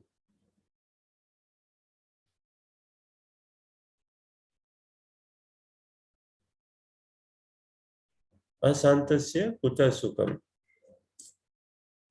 ये पिरामिड होता है ना, उसको क्या बोलते हैं हिंदी में पता नहीं अब कैसे, एक प्रकार का वही होता है ना, एक स्ट्रक्चर समझो, या क्या उसको शेप ना, तो ताश के पत्तों का ढेर बनाते हैं ना कई बार ऐसे, जैसे नीचे एक पत्ते लगाए, फिर और ऊपर कुछ ऐसा बनाया, फिर और बनाया, ऊपर बना बना के पूरा त्रिकोण शेप में बनाते हैं ना ताश के पत्तों का ढेर। अब उसमें क्या ध्यान रखते हैं कि भाई कहीं ये, इसको गिरने के लिए क्या चाहिए, थोड़ी सी भी हवा कुछ आए, थोड़ा सा भी हिलना डुलना हुआ तो वो सारे, एक पत्ता बिखरा तो पूरा ढेर गिर जाएगा ना, ऊपर से नीचे से साइड से तो कई ढेर गिर जाएंगे, या तो पूरा, नहीं तो कुछ ना कुछ तो गिरेंगे ही गिरेंगे।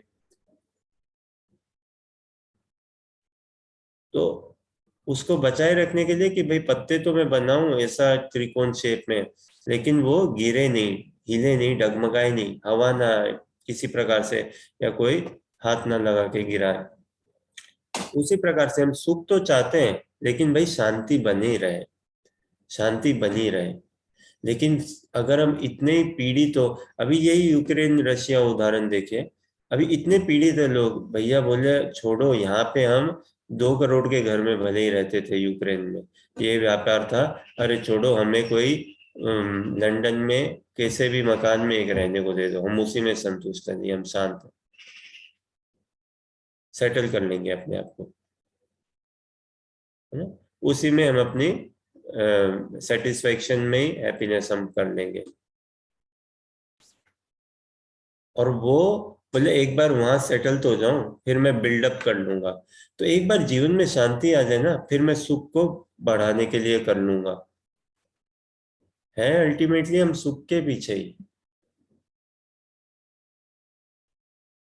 और सुख का आधार का है तो ये शांति। अभी पता चले भाई जॉब सिक्योरिटी ठीक नहीं है दुबई में कहीं और, तो भाई सुख नहीं कर पाएगा ना व्यक्ति, कैसे क्या भोग पाएगा जब पता ही नहीं कि आगे अनसर्टेनिटी इतनी। लेकिन एक बार अनसर्टेनिटी और नहीं है तो yes, now I can go for real happiness.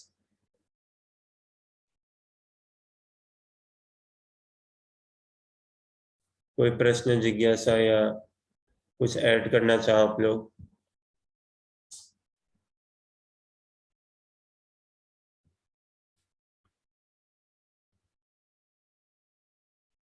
कोई व्यक्ति सुखी है तो ये हम समझ सकते हैं क्या उसके जीवन में शांति है, शांत है वो। आशीष, और कोई व्यक्ति शांत है तो ये भी समझ सकते हैं कि हाँ भाई वो सुखी भी है।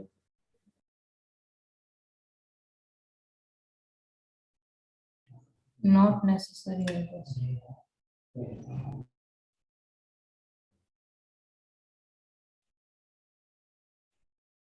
Not necessary. हाँ,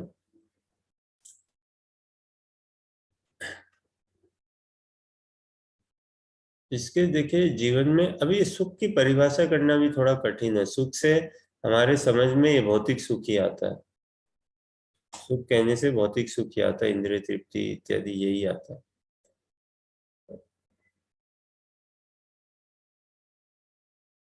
सुख का आधार वास्तव में शांत में जीवन होना, तभी व्यक्ति सुख में रह पाएगा। तो इसीलिए भजन में भी जुड़ने के लिए ये दिव्य सुख है, लेकिन हमें एक शांति में प्लेटफॉर्म में तो आना ही पड़ेगा। तभी हम भजन में ठीक से जुड़ पाएंगे।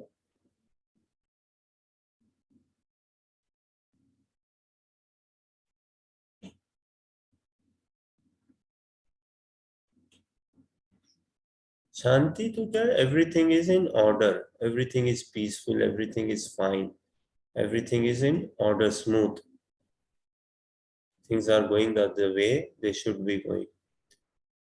लेकिन वही हमारा अगर सुख बन गया तो भैया फिर तो आदमी जैसे कोई व्यापार और भी करता है, हाँ भाई सब कुछ ठीक चल रहा है, शांत शांत में, हाँ अच्छी बात है, लेकिन उस व्यापार करने से वो सुखी होना चाहता है ना, through that engagement of setting up a business, running a business. Surely he wants the business to go smooth, orderly, everything. But ultimately, he wants to be happy out of that business. लड़की की शादी करके ससुराल भेजते हैं, क्या देख के भाई, लड़की से क्या पूछते हैं ससुराल जब जाती है, बताओ क्या बोलते हैं कि भाई बेटी तेरा, तू शांत है ना वहां पे, या तू सुखी है ना ससुराल में?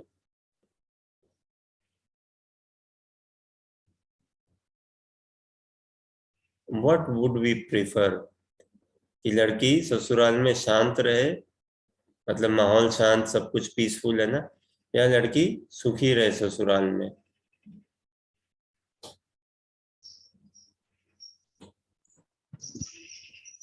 सुखी रहे।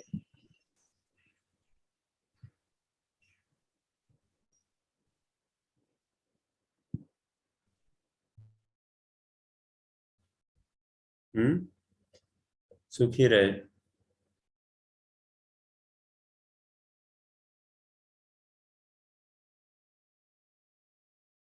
हम सुख की ओर ही, सुख के पीछे। लेकिन जब हम अपने आप को इतना तनावग्रस्त समझते हैं ना, तो भैया शांति मिल जाए, बस शांति मिल जाए, शांति।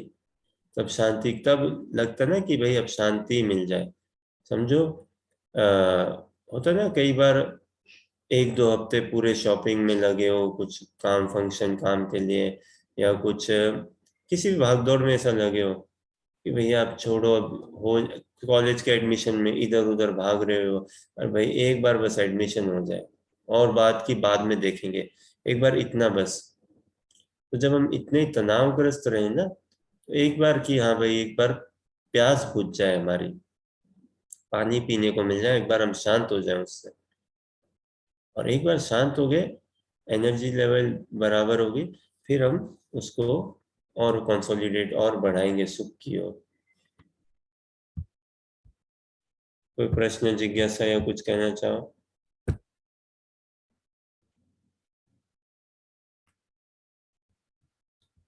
शांति के बिना सुख हो भी कैसे सकता है? शांति आधार है सुख का। तो जो व्यक्ति सुखी है, मतलब वो शांति है भाई, बिना शांति के सुख नहीं ना। लेकिन जो शांत है, ठीक है, शांति का अपना एक सुख है, शांति का अपना एक सुख है, लेकिन जो शांत है वास्तव में वो दिव्य सुख वाली बात अलग है।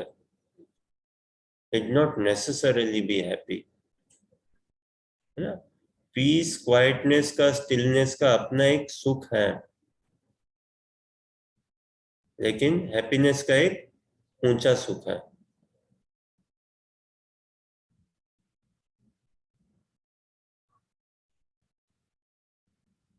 जो कृष्णा भावनामृत में परमेश्वर से संबंधित नहीं है, उसकी न तो बुद्धि दिव्य होती है और न ही मन स्थिर होता है। पूरा संसार में इतना तनाव क्यों है? क्योंकि संसार दिन प्रतिदिन ज्यादा नास्तिकता की ओर जाता रह रहा है, जो गॉडलेस सोसाइटी ना, इसी कारण से।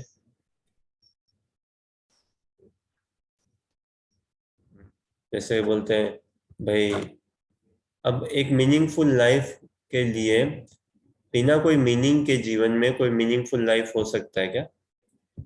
बिना कोई पर्पस के जीवन में कोई पर्पसफुल लाइफ हो सकती है? तो उसी हिसाब से सुखमय जीवन के लिए भगवान का जीवन में होना अनिवार्य है। बिना भगवान के हमारे जीवन में हुए सुखमय जीवन भी नहीं होगा। अन्यथा वो जो सुख में ठीक है कर्मों के वशीभूति है, फिर वापस क्या, फिर जन्म लो, फिर करो इत्यादि, सर्कल पूरा ही है। और ये जो दिव्य सुख है कृष्णा भावनामृत का, ये हमें, अब जैसे देखें हमारे सुख कितना डिपेंडेंट है। कई चीजें टिक बॉक्स हो ना, जैसे फॉर्म भरते हैं ना, टिक करना पड़ता है ना, कई ऐसे बॉक्स बने होते हैं, टिक करो साइन करो नीचे, फिर जाके हाँ तुम्हारा फॉर्म कंप्लीट हुआ। तो देखो हमारा सुख के कितने टिक्स करने पड़ते हैं। पहले क्या, भाई समझो अमेरिका जाके जॉब करूंगा या पढ़ाई करूंगा या जॉब करूंगा समझो, तो क्या, भाई सबसे पहले मैं अमेरिका में जॉब करने के लिए पढ़ाई करनी पड़ेगी मेरे को, अमेरिका में पढ़ूं, उसके लिए क्या करना पड़ेगा, सबसे पहले अप्लाई करूं या एग्जाम और की तैयारी करूं, एग्जाम दूं, एग्जाम का रिजल्ट बराबर उतना मार्क्स आए कि अमेरिका की यूनिवर्सिटी में भर्ती हो, फिर एग्जाम का नंबर और लेके वीजा अप्लाई करूं, उसके लिए खाते में पैसे भी हों कि हाँ भाई हमारे पास इतने पैसे हैं, हम फीस भर सकते हैं, हम अपने आप को सपोर्ट कर सकते हैं, वीजा आए, हाँ कितने मापदंड, कितने पैरामीटर्स है ना, एग्जाम क्लियर हो, पैसा होना चाहिए बैंक अकाउंट में, फिर वीजा अप्लाई करूं, वीजा लगना चाहिए, वीजा आना चाहिए, वीजा आ गया, तैयारी और सब हो, अब फिर फ्लाइट पकड़ो, और फ्लाइट में अब देखो, देखिए जैसे एक एक चीज होते रहती है तो हमारा टिक बॉक्स सुख थोड़ा बढ़ते रहता है, सुख बढ़ते रहता है, लेकिन ये सब कितने स्थायी, कितने हम डिपेंडेंट सुख है। जैसे ओके अब टिकट आ गई ना, पहले पासपोर्ट होना चाहिए, भाई जब तक टिकट नहीं आ जा, जब तक वीजा नहीं आता मैं कुछ श्योर नहीं मानूंगा मेरे अमेरिका जाना, जब तक पासपोर्ट नहीं बनता मैं श्योर नहीं मानूंगा, पासपोर्ट बनाओ जी, वीजा नहीं आता मैं श्योर नहीं मानूंगा, वीजा बना दिया, ठीक है टिकट बुक हो गई, हाँ भाई अब लग रहा है जा रहा हूँ, अब हाँ दोस्तों को बोलो, घर परिवार वालों को बोलो, अब एयरपोर्ट में माँ बाप छोड़ना है समझो, मजे से हम अमेरिका की जा रहे हैं, फिर क्या सिक्योरिटी चेक इन भी हो गया, हाँ भाई चलो क्लियर है, फिर अमेरिका में लैंड करके, क्योंकि बात है ना भाई अमेरिका में घुस के भी वहीं के वहीं वापस भी भेज सकते हैं, तो इमिग्रेशन में कोई प्रॉब्लम नहीं, अमेरिका में भी सिक्योरिटी में वो सुरक्षित पहुंच गया, फिर अपने यूनिवर्सिटी रूम घर पे पहुंच गया मैं, तब फिर मम्मी पापा को फोन करो, हाँ भाई मैं पहुंच गया, अब मैं हूँ अमेरिका में, कितने स्टेजेस और कितने डिपेंडेंट, और क्या भाव से अमेरिका में आके पढ़ाई, फिर पढ़ाई करो, फिर जॉब के लिए अप्लाई करो, वीजा देखो, फिर जॉब मिल गया समझो, तो जाके मैं सुखी, तो एक कितना बंधे हुए हम, ये चीजें हो तो जाके हम सुखी बने, ये चीजें हो तो जाके हम सुखी बने,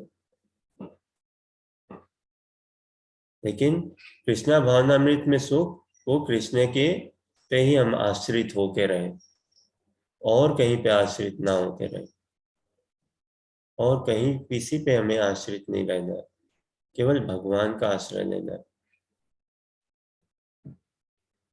और वो अभी समझो अमेरिका चला भी गया व्यक्ति, जॉब करने भी लग गया, पढ़ाई खूब महंगी है, लेकिन जॉब करके उस पढ़ाई की फीस भी भर दी, लेकिन फिर क्या वहां रहने के अपने प्रॉब्लम्स नहीं आएंगे, खूब प्रॉब्लम्स आएंगे भाई, वहां तक पहुंचने के लिए भी कितनी मेहनत करनी पड़ती है, कितना पापड़ बेलना पड़ता है, कितने प्रॉब्लम्स है, तो फिर भी सुख, सुख तो पूर्ण रूप से मिला नहीं ना, फिर और डिपेंडेंसी डिपेंडेंसी बढ़ते रहती है। लेकिन यही श्लोका देखें, भगवान कह रहे हैं ये जो ना, कि जो कृष्णा भावनामृत में परमेश्वर में संबंधित नहीं है, उसकी न तो बुद्धि दिव्य होती है और न ही मन स्थिर होता है, मन स्थिर नहीं ना, जिसके बिना, अभी बिना दिव्य बुद्धि के, बिना मन स्थिर मन के शांति हो भी कैसे सकती है, और शांति नहीं तो सुख कहाँ, और इन सब का अगर हम फिर से सोर्स में जाके देखें तो क्या भाई, सुख के लिए शांति एक चाहिए, मतलब एक जीवन में एक ठहराव है ना, एक स्टेबिलिटी, एक मैच्योरिटी चाहिए, और वो कैसे आएगा, जब मन की स्थिरता हो, जब माइंड इक्विपॉइज रहे, बराबर रहे, और बुद्धि हमारी दिव्य हो, और वो सब कैसे होंगे, जब भगवान से संपर्क में रहेंगे। इसीलिए एक मीनिंगफुल लाइफ के लिए जीवन में कुछ मीनिंग तो होना ही चाहिए भाई। बिना मीनिंग, कोई मीनिंग के क्या मीनिंगफुल लाइफ, बिना कोई पर्पस के क्या पर्पसफुल लाइफ। तो भगवान के भी बिना ना उस हिसाब से कोई वास्तव में सुख वाली जीवन नहीं है। भगवान का जीवन में होना अनिवार्य है हमारा। और तात्पर्य देखिए, कृष्णा भावनामृत, भावना भावित हुए बिना शांति की कोई संभावना नहीं है हो सकती। क्यों? शांति का फॉर्मूला भगवान यहाँ बताते हैं कि भोक्तारम यज्ञ तपसाम। भोक्ता मतलब एंजॉयर, एकमात्र एंजॉयर कृष्ण है पूरे ब्रह्मांड का। तो हम कितने फ्री हो जाए, अरे भाई हम एंजॉयर नहीं है तो हम अपने आप को कंट्रोलर भी नहीं समझे। एकमात्र सुप्रीम कंट्रोलर एंजॉयर कृष्ण है, और कृष्ण ही सबके वेल विशर है, असली मित्र है। और अगर हम कृष्ण के काम आए तो हाँ, हम फिर समाज में सभी के काम आ सकते हैं, अगर हम कृष्ण के काम आए। लेकिन अगर कृष्ण के काम नहीं आए तो फिर हम आधा अधूरा ही किसी के काम आएंगे। ये गजब का लगता है मेरे को। मन की चंचलता का एकमात्र कारण अंतिम लक्ष्य का अभाव है। तो इसका क्या मतलब हुआ, थोड़ा बताएं। मन की चंचलता का एकमात्र कारण अंतिम लक्ष्य का अभाव है।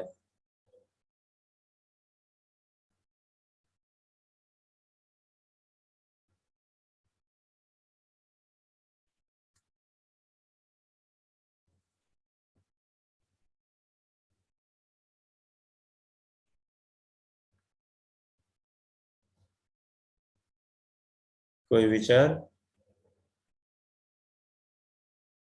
मन की चंचलता का एकमात्र कारण, एकमात्र, ओनली वन रीजन, मन की चंचलता का अंतिम लक्ष्य का अभाव है।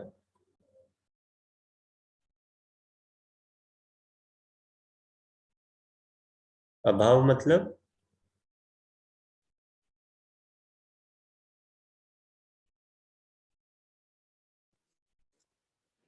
कमी। हाँ, कमी। तो अंतिम लक्ष्य की कमी, क्या अंतिम लक्ष्य और क्या कमी?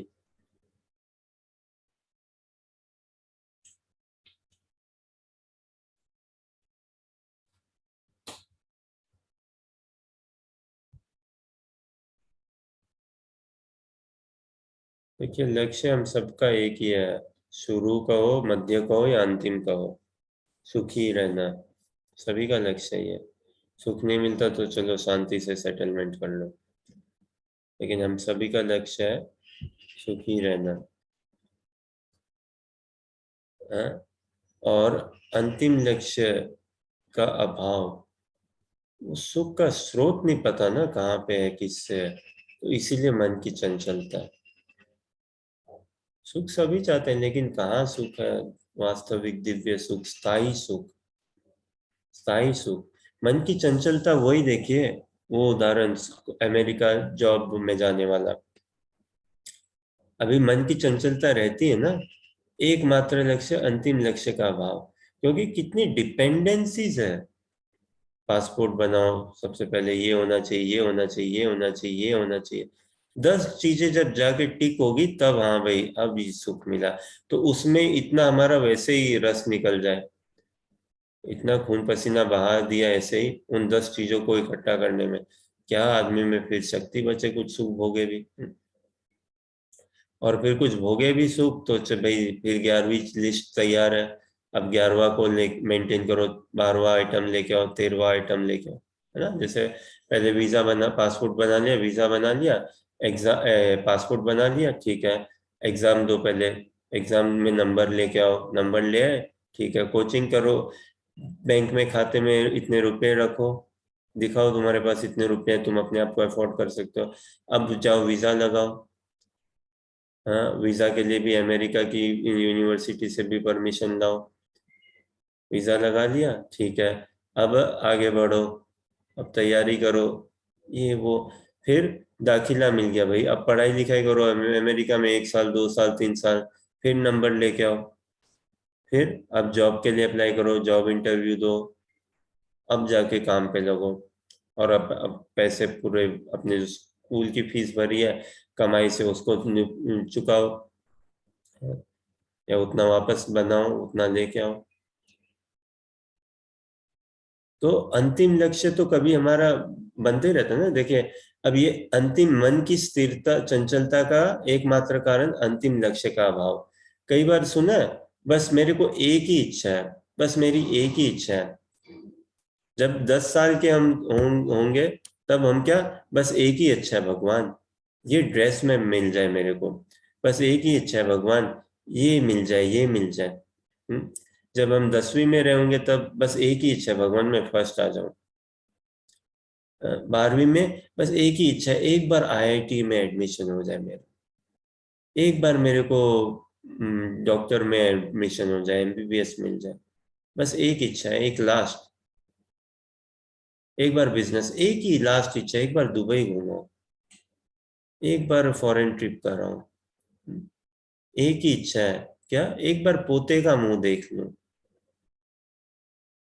फिर मैं शांति से शरीर छोड़ दूंगी, शांति से चल बसूंगी, मर जाऊंगी यार, एक बार पोती का मुंह देख लूं, एक लास्ट इच्छा, एक एक ही है।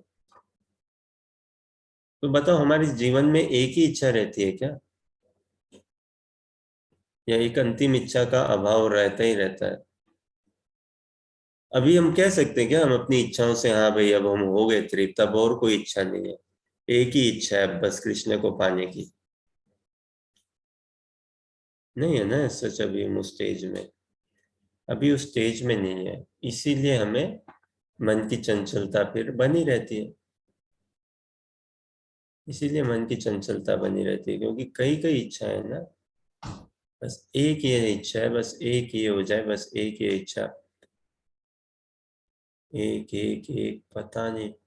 और one thing leads to the other ना, एक चीज दूसरी की ओर लेके जाती है, एक इच्छा दूसरी इच्छा की ओर, one thing always leads to the other. इसमें कहाँ कहाँ हम लाइन ड्रॉ करें, कहाँ रेखा खींचे?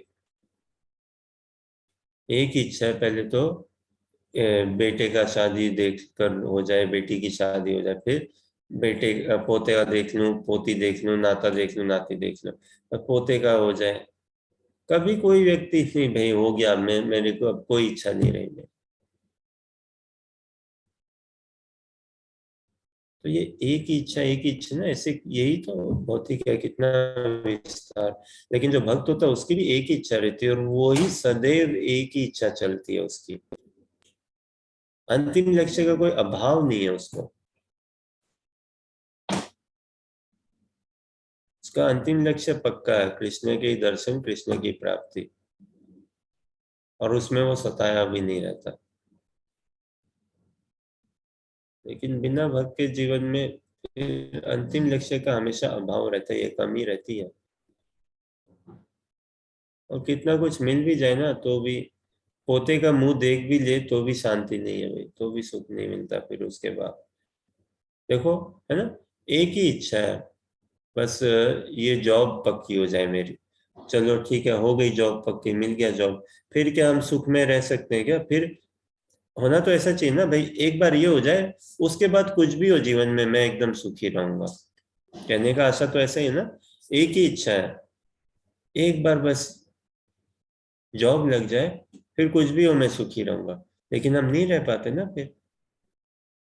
लेकिन एक बार हम भक्त बन जाए ना, फिर कुछ भी हो हम सुखी रहेंगे, ये बात गारंटीड है, ये निश्चय है, निश्चित है एकदम।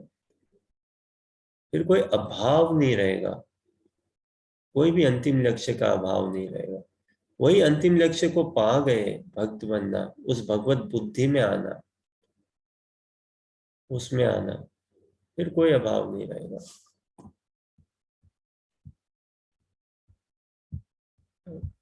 फिर कोई मन की चंचलता नहीं रहेगी।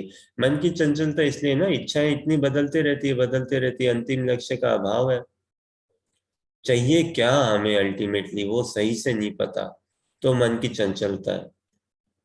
एक बार पता चल जाए, स्वयं को ही ये पता करना है, स्वयं को ही समझाना है, स्वयं को ही कन्विंस करना है कि यहाँ वास्तव में मेरे को कुछ और नहीं, कृष्ण ही चाहिए, श्री श्री राधा श्याम सुंदर ही चाहिए। उन्हीं के चरणों की सेवा चाहिए, तो फिर मन चंचल नहीं रहेगा। ओ स्कॉटलैंड जाऊं, लंदन जाऊं, कहाँ जाऊं, यहाँ जाऊं, वहां जाऊं, ये जॉब करूं, वो जॉब करूं, ऐसा करूं, मैं मन ये कर रहा, मन वो कर रहा, नहीं, फिर वो मन की चंचलता नहीं चलेगी।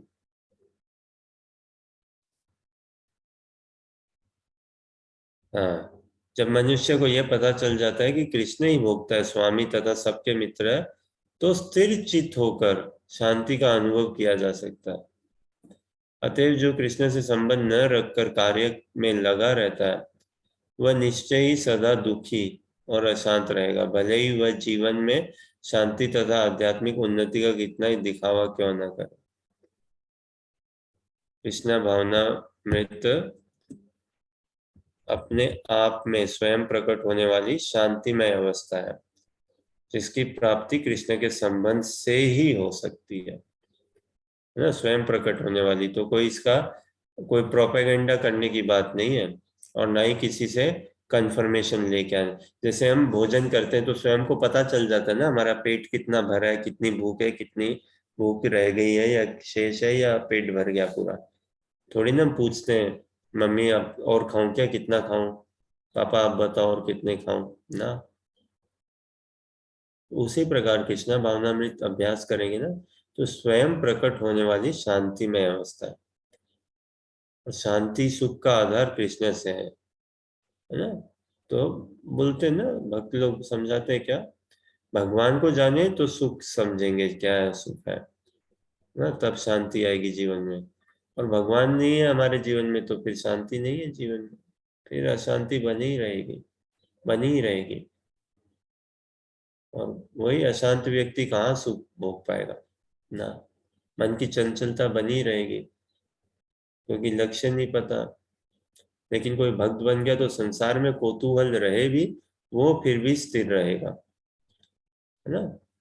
संसार में अप एंड डाउन रहे भी, अपहीवल्स, उतार चढ़ाव, लेकिन भक्त फिर भी स्थिर रहेगा, क्योंकि उसकी एक ही अभिलाषा है, कृष्ण का ही स्मरण, कृष्ण का ही चिंतन, कृष्ण की सेवा, कृष्ण का ही गुणगान। कोई प्रश्न, जिज्ञासा या कुछ कहना चाहो?